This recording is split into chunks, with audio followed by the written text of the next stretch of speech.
Lundberg, such a pleasure to be here with you. Thank you so much for joining us. It's my pleasure. What a fabulous spot to be here as well. Not a bad place to be doing this podcast. Yeah, very inspiring and nice energy, and yeah, I love it. Up at the highest, tallest tower in the Palm. And I hear there's another one coming up that has been announced in the last couple of weeks.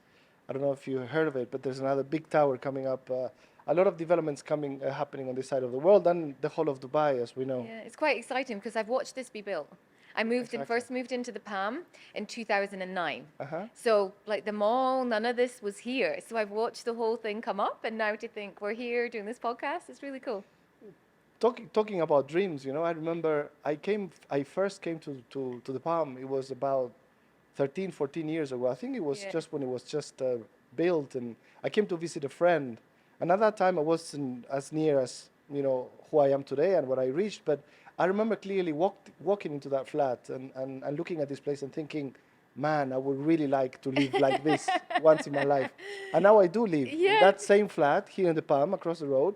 And so it's funny how, this issue of visualizing things and thinking yourself, I wanna have that. And somehow this happens to you later on in your life. Absolutely. Yeah, the same. I remember it, but for me, it wasn't on the Palm. It was at the Royal Mirage, and they have a rooftop bar there. And I remember I took my dad, and this would be back, I was cabin crew at the time. So we're talking 20 years ago. So they'd started to lay the foundations for the Palm. And I remember saying, wow, this is apparently going to be this amazing palm tree shaped island in the sea. And then, what was it? I don't know, 6, 7 years later, I was living there as well. So it's really nice. That's amazing. Well, Kelly, again, thank you for being here with us. Kelly Lundberg, aka Dubai's personal brand strategist. I think you've become this brand for yourself of being involved in branding and helping individuals. So take us a little bit about your journey on your journey and how did you get started on this, and a little bit on what has been the last few years of your life. Yeah, so I've been here 20 years now, and I think something that's quite exciting about Dubai in itself, it is a place that you can come and, I say reinvent yourself, but you can be anything you want to be. And that kind of sets the sort of tone of going, well, how do I want to show up? Who do I want to be? Who can I serve? Who can I help? And my first job and my first role that actually brought me here was Emirates. I was cabin crew. And it was a wonderful opportunity for someone who was in their very early 20s to travel the world, meet people, speak to people, and just be exposed to different opportunities. And it was one of those opportunities, speaking to people, that I decided that I would launch back in 2004, 2005, the Middle East's first personal shopping and styling service. So that was really the first foray into, I guess you could call, personal branding, because your personal style is very much how you present yourself, how you show up, and first impressions. And now it's moved on so much more, because it's now just not who we meet in person. What's your digital presence like? How are you showing up? So it started then, and I guess the entrepreneurial journey for me started then quite naively, thinking, oh wow, hey, I'm just going to quit my job and I'm going to start a business and it's going to be so easy. And it's not quite like that, but it was 15 years. I had this talking about, goals and vision and what have you. I remember even before I had named my styling business, I wanted to sell it. I thought it would be so cool that if I could start something from scratch and then sell it one day. Okay. And 15 years later, that actually happened.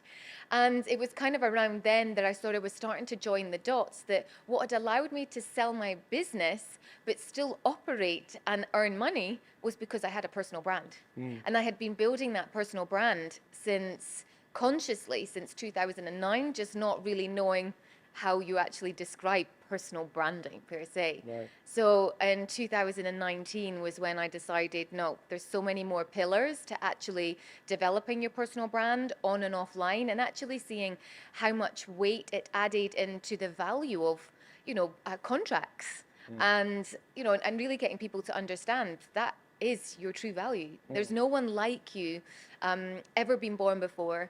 There's no one like you that will ever be created with your memories, with your experiences, with your awareness, people that you've met. It just makes you you. Yeah. And that is the kind of personal brand piece. And so much from building my business was looking backwards, going, well, I did that and I did that. That helped. And it really helped me identify kind of 7 clear pillars to developing a personal brand strategy and taking it to the next level. So that kind of brings us full circle to where we are now. Right, right. Do you feel that many of the businesses running, including entrepreneurs, SMEs, even big companies, they don't utilize this personal branding to the extent that they should? 100%. 100%. I think from a company perspective, I think there needs to be a mindset shift in getting them to understand that it's not a threat to endorse or encourage your employees to have a personal brand, because at the end of the day, that's who people want to engage with. They're your ambassadors for your business. So I think you're harming your business more by not embracing the unique personalities of your employees. And personal accounts get way more engagement than business accounts, whether that's on LinkedIn, whether that's on Instagram or Snapchat or whatever it is. So developing their personal brands actually only helps them, and also allows you as a company to be able to retain talent, but also attract some of the best talent.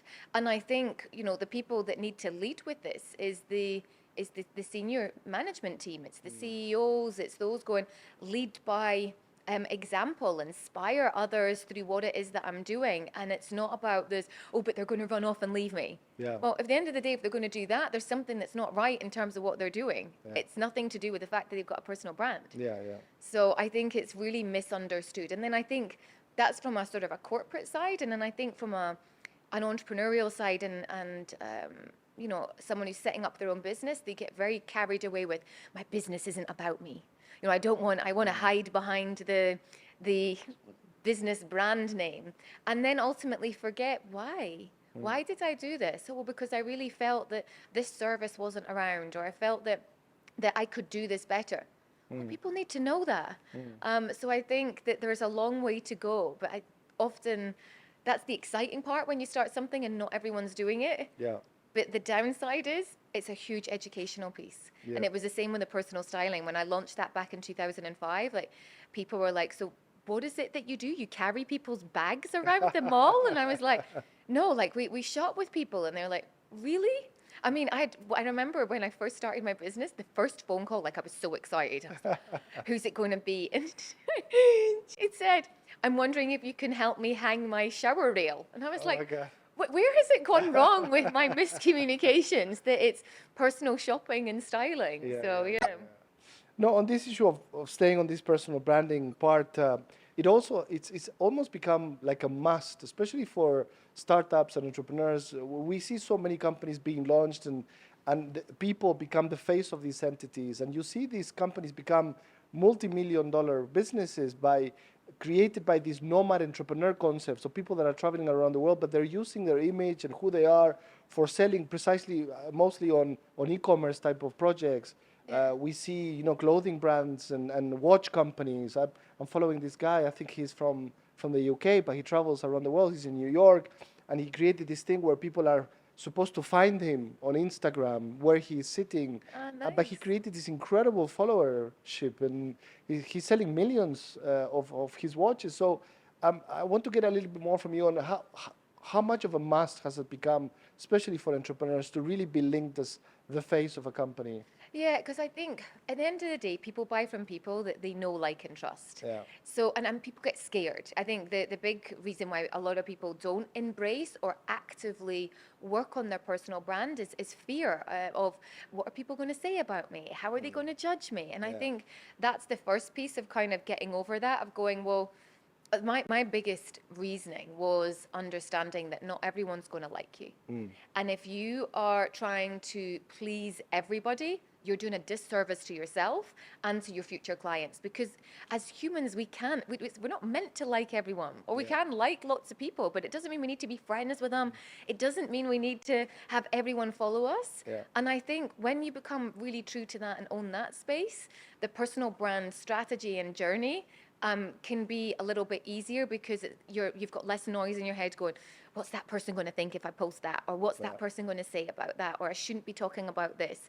So I think that in itself is a huge kind of weight off your shoulders, going, how do I connect with future people, future clients, future collaborations? Because this new era that we're in business is about collaboration. Yeah. It's not about, it's not about going off and doing it yourself and, oh, you've done amazing. It's not, who are we collaborating with? Who are we supporting? And I think that's the whole thing about the personal brand piece is people think your personal brand is all about you. It is, but the underlying message is it isn't. Yeah. And it's how can you add value? How can you inspire? How can you help people go to the next level? Because when you help them, it automatically helps you in turn. So I think the real life pieces showing that kind of behind the scenes, this is what I like, this is what I don't like, because it's okay, because there's other people going, oh my God, I'm totally the same as that. And then that builds the relatability and the understanding of going, I like this person. Because as humans, we like people that have we've got something in common with. You know, and then you start developing that out. So let's imagine your first meeting with an entrepreneur that wants to sit with you and learn about what shall I do in personal branding? How can I take myself to the next level? What are the 5, 6 key things that you will bring up in that meeting and say, listen, these are the first 6 things that you need to be thinking of? So first of all, we need to do an audit. So I would always do you are who Google says you are, and I would look to see what's already out there about someone, what's coming up, because there's so many things out there that maybe you're operating under your own name or a different name, because that's something that I find with a lot of people is they're maybe not consistent in their brand name. Okay. Oh, I've got a nickname. People know you as your nickname, or people know you as your married name, or your divorce name, or your how do you pronounce name? So I think it's worth seeing what's out there first and understanding, okay, how much work do we have to do? Okay, there's loads of stuff. Maybe we need to put all that somewhere, or maybe there's nothing out there. Okay, we really need to start building up sort of thought leadership pieces that when someone does Google you to find out your credibility status, then there's something out there. And I bring that back as being into the real world and something that I think everyone can relate to. That if you were going to go on a date and I said, I've set you up on a blind date and here's the person's name and you're sitting there with it, 9 times out of 10, you're probably going to Google. Yeah. Who? And Instagram. Then. Yes, yeah. So stalk them on Instagram and check them out on Google. Now, my question is when I do this in a workshop and I say, and what if there's nothing out there about that person? Yeah. And I can guarantee people go, bit sketchy. Yeah. What are they up to? Not sure. That's a bit dodgy. Or why are they private? Because that's the other way. Because I get that there's some roles that people need discretion and not everyone wants to plaster their whole life over social media. And that's the whole thing with personal branding is you can control that. You know, how much of the information do you want to share? So I think that would be the sort of first element to understanding where you are and where do you need to get to. I always think it's imperative to own your own domain name. So ownyourown.com. I learned very early on that that can be a challenging aspect if you don't have your own name and you want to write a book or you want to be a speaker or, you know, I don't know what it is. You just don't know. Now in 2009, and again, everything I share is I built my personal brand and I talk about how I built mine and how I've helped clients. It's not a, hey, I've decided to go into personal branding and I think these tactics are going to work. So from the domain name perspective, in 2009, I tried to buy my domain name. Okay. Now, Kelly Lundberg is like, it's unusual now. In 2009, who owned a domain name? Right. I remember I paid GoDaddy for the broker fee to go and find out who owned it. They actually found me the owner. And I managed to email them and say, you know, Can I get it? Please sell me this? Like, I'm really desperate to have kellylundberg.com. And at this point, there's part of me that really wanted to, like, really frustrated at the man that he wouldn't sell me it. And the other part was like, oh, that's so nice. And he said to me, I won't sell it to you because I bought it for my daughter and her name's Kelly Lundberg. Wow. And I was like, oh, that's so nice. And I was like frustrated at my parents going, why didn't you buy me my domain name, you know? So I think that's something else that I say to people, regardless of whether you want to use it at some point, own your domain name because then that will be the foundation to how people know you as your name. Go and register my domain now, please. Or someone's going to go and buy it and then try and sell it Don't to you. air this before we buy, please. Because I think that then becomes the foundation to who you want to be known as. Like I interviewed someone on my podcast who was an Olympic gold medalist and I was like, oh my God, this is amazing. And I said, but I Googled you before the podcast, nothing came up. She went, yeah, I won my gold medal in my maiden name. Oh, wow. And I was like, oh, so I think these kind of things in terms of how do we manage the personal brand, in terms of how do we keep that together? Do we keep that as a business brand name going forward? So I think until you know the domain name, then it's really hard to kind of develop on from creating content beyond that as well. It's almost become like a separate world, this world of social media, and by you describing these aspects that one needs to be looking, it gave me a little bit of anxiety and stress thinking it's true, there's so many elements that one needs to be looking at on this new world, right, Yeah. of social media, all these different things that you go about, maiden names, whether you use that or not, your domains. Quick question, Instagram pages, or are you supposed to keep those private or open? It depends, and I think because I've got some clients who post personal stuff and they Uh-huh. don't want their kids to be on social media, so maybe they do keep it private. Mine is public, Okay. but that's the industry that I'm in, and I think that there's ways that you can do that because people, if you business pages are really hard to promote, but as soon as you start bringing in a little personal touch, then it becomes much more interesting. Like take LinkedIn for example, right Right. now, okay? Nobody really wants to see, everyone's like, oh yeah, I'm reposting other people's business content. Boring. Like, no one really wants to see that. They Yeah. want to see a little bit of that personal element. They love to see journey growth. Like, that's one of my most viewed post was, hey, I just celebrated 20 years in Dubai, so I did this is the day that I arrived and kind of this is where I am now. And that was, okay, it was about me, but it was much more about the journey rather Right. than, hey, look at what I've done.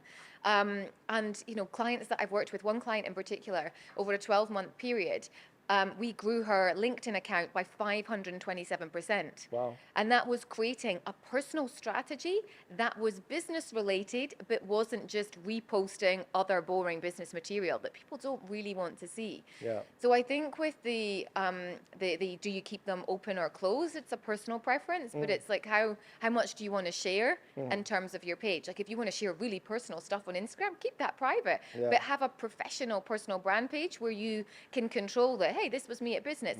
This was me at the weekend. And you can showcase both elements in that space. Interesting. Now you just mentioned kids. Yeah. I think this becomes a big topical issue when we talk about social media and the world of the internet nowadays. I have a 4-year-old. Last week I was shocked to see that she grabbed the phone and she went, "Hi guys, I'm here in my balcony," and she started doing this video blog, which really confused me for a minute. Um, which direction shall we go when it comes to kids and for parents out there? What's the advice? Do we really know which way we should be going? Should we be limiting this to kids? Should we be totally open? Because this is a big fight at my house. Yeah. I'm totally open about it, and my wife is a little bit more on the direction of we should be limiting this. So I think there's a certain level of control, as in, you always need to make sure you're there and at that age. And I think they've got age limits for certain things that are posted. But I think, looking at it from another perspective, like look at the confidence that your daughter has to be able to talk to camera. Like I work with clients and they're like, no, no, no, no. I'm not coming on a podcast because I don't want to speak to on camera. So I think in itself, it's bringing together a different skill set of confidence if you're looking at it that way. But it's also, I would say, there's always that level as a parent. You've got to go with your gut. And I think there'll be a happy medium between you and your wife going, okay, there's got to be a space where we can find her to allow her to do her creativity, but also at the same time go, do you know what, let's go and do something different, or you're not posting it, you're not doing this. Or Right. I mean, I look at my nephews and they can like pull together a reel that takes me 45 minutes, Yeah. but it just comes very naturally to them. So I think there's a very fine line, but it's also allow them, I think, the creativity, but control it in a way that, they're not posting stuff on YouTube at 5 years old Yeah. without anyone else watching, because I think there's so many security challenges. I think certainly when it comes to social media and who's following, if she's creating a video and it's only staying on your phone, that's Yeah. a different story. I think. Yeah. Well, we've done some work together, Kelly, on the issue of women entrepreneurship. We've seen that you're very sort of passionate about this Yeah. topic. What has been a little bit of the work that you've done in this regard, and how do you see what has been happening on this topic of women empowerment, the support of women in business Yeah. in the UAE in the last few years? I mean, I think when I first started, the meetings that I would go to I'd be the only woman. So 20 years ago, there just wasn't, when I would go to a networking event, there just wasn't the support that was around that there is now. So, and it's not easy. And I think women are tougher on women. And I think if there is a support network out there where people can actually support them or come here, or this has been my journey, or, this is real life, it's okay to feel bad about this, or this has happened, or celebrate this. Women in particular are not very good at celebrating their wins. And I think that's key to go, do you know what? I celebrate every year my my business anniversary, because I'm like, well, I'm still in business. Like that in itself, I think is a really big deal. So from the woman piece, or the woman-led piece, I always feel that if you can be there to inspire someone else, like my goal is to inspire 5 people a day. I don't know if I always do that, but if I can help one woman that then goes home and inspires her daughter to show, do you know what, Mum's going to start her business, or, Mum's going out and speaking to 30 women today on finance or something like that. I'm like, wow, that's instilling into the next generation if you can help a mum to do that, or another, an aunt, or whatever it is. I say that because a lot of my clients have children. But yeah, I mean, projects are doing speaking events. The first 75 episodes, I only featured women on my podcast, which I really wanted to give a space where, there's loads of podcasts out there. How can I just make this? So for 2 years, we just did women. And a lot of my clients are women, to the point that men go, do you work with men? And I'm like, yeah, I have male clients. But I don't know why. It's just I work with a lot of women, which is really nice. But it evolves, because I think back in my styling journey, when I first started styling, it was all women. And then towards the end of my styling career, I only styled men. And now I've gone back to this ecosystem of working with women. And I love it. So I'm going with it. When it comes to this styling side of things, do you feel that we tend to judge people by the way they dress, the way they look, the way they present themselves? 100%.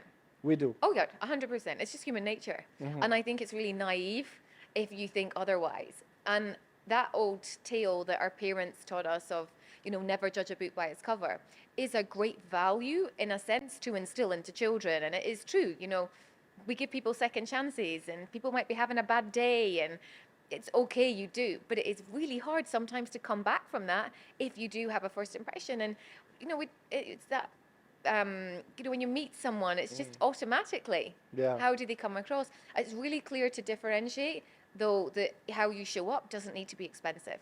Right. I've worked with clients on really small budgets, and I know it's very doable.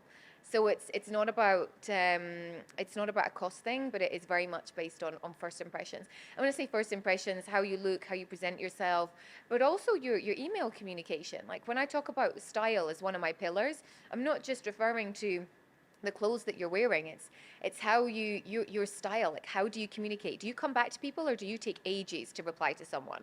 Do you pay your suppliers on time, or do you not? Like, I think all of that affects your personal brand. So I would go down to that as all your communication style. Oh, she's really supportive, or he's really helpful in this. It's all within your personal brand. Excellent. So Kelly, you were mentioning that you were working on your book on entrepreneurship. What is it that we could tell people, or entrepreneurs? What are some of the key takeaways from the book? Well, my first book was about entrepreneurship. This one's going to be about personal branding. So I feel that I'm going to bring in the lessons that I've learned in business, but that have helped me build my personal brand. So I would say, from an entrepreneurial perspective, or what are some of the tips, I think a lot of people overthink it in the beginning and they put it off. I think that's a big misconception, that everything's got to be perfect and nothing's perfect, and ride with it, because often what we start doing is not what we end up doing. Right. In my very first business, I was targeting hotels.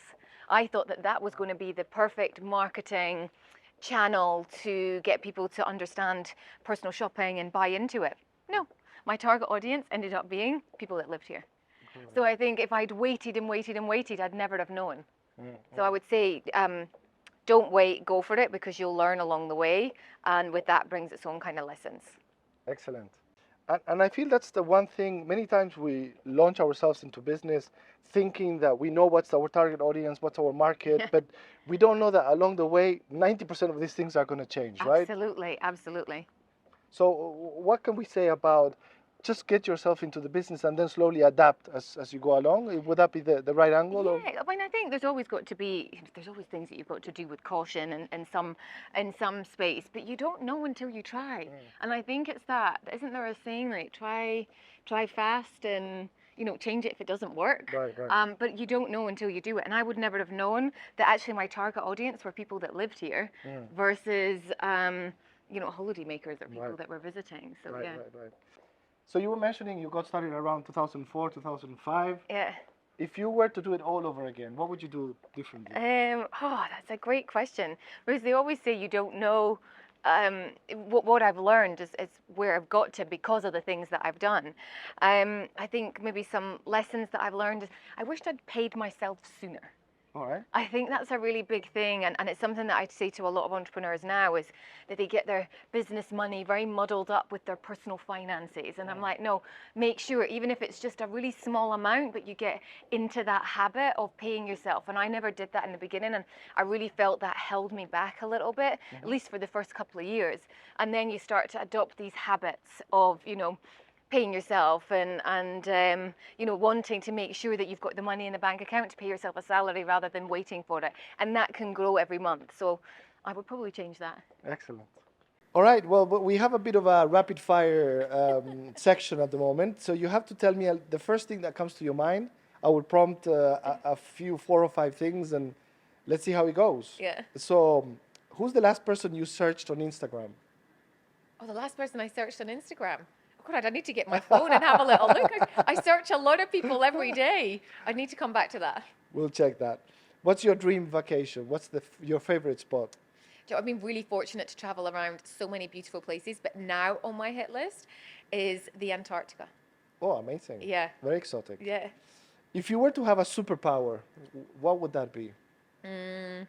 I'd say fly. Because my partner and I live in different countries, and it would be so cool that if I could just fly and see him. And we had in COVID like 2 6-month stints where we didn't see each other because of the restrictions. So if I had the superpower of being able to fly, I could have gone and seen him. You still get Emirates preferential rates? Oh my goodness, I wish. That first time I had to pay full fare for a ticket. Oh my God. I know. If you won $1 million tomorrow, what would you do with I'd make sure that my family and friends are all set up in the space of having, a roof over their head, or the mortgage is paid off, or something like the foundations are all sorted. So that would be the first thing I'd do. If you were stranded on an island, what would be the 3 things that you would take with you? SPF, because I hate wrinkles. Your phone? 100%, because I do so much on it. Like, I love Audible, so I'm always listening to a book, and just like notes forms, emails. So I would definitely say that would be one. And then something else. What would I take with me? Oh, that's a really good question. Your husband? Well, yeah, I guess so.